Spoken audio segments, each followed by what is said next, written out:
sœur Angélique, l'ange gardien de l'Itourie.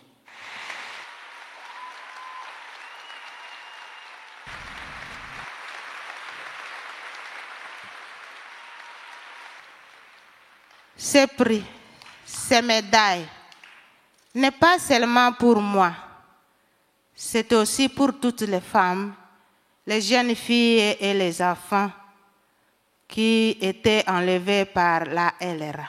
J'ai dit, à mon tour, vu leur courage, je ne me découragerai jamais à faire tout ce que je peux pour leur redonner l'espoir de vivre encore.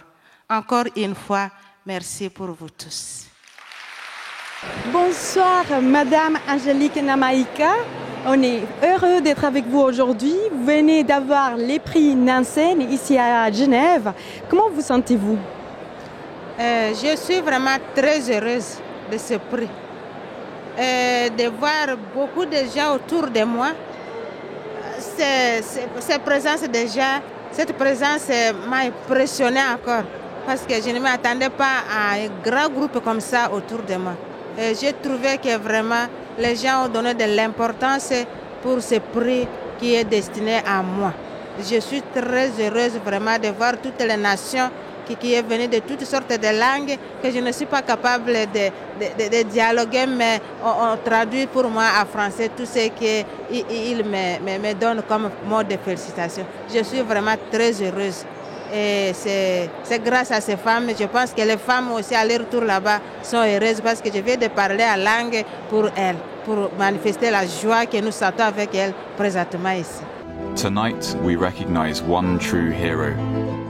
Alors la distinction Nansen, effectivement, a été mise en place depuis 1954 et la distinction porte ce nom parce que Fridtjof Nansen était le premier haut-commissaire des Nations Unies pour les réfugiés. Donc depuis 1954, le HCR reconnaît chaque année le travail d'une personne, le courage d'une personne au service des personnes déplacées ou des réfugiés.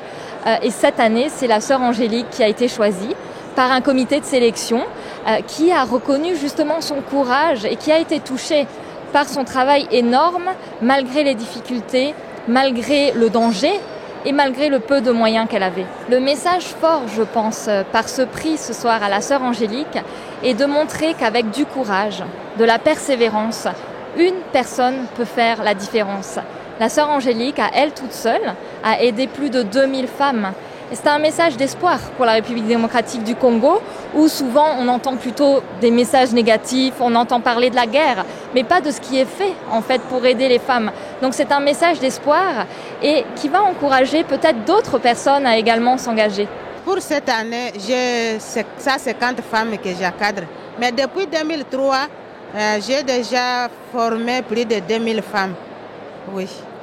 J'ai fait cette formation-là comme mon apport dans le traitement psychologique de leur traumatisme. Parce que pour moi, quand les femmes sont occupées comme ça à faire de différents travaux dans le centre, soit apprendre à lire, à écrire, elles mettent toute leur attention dans ce qu'elles sont en train de faire, au lieu de mettre leur attention ou bien leur pensée sur ce qu'elles avaient vécu quand elles étaient avec la LRA dans la brousse ou bien quand elles étaient dans leur village quand elles fuyaient les atrocités. Voilà ce que je vise dans ces formations au centre-là pour ces femmes. Encore une fois, merci pour vous tous.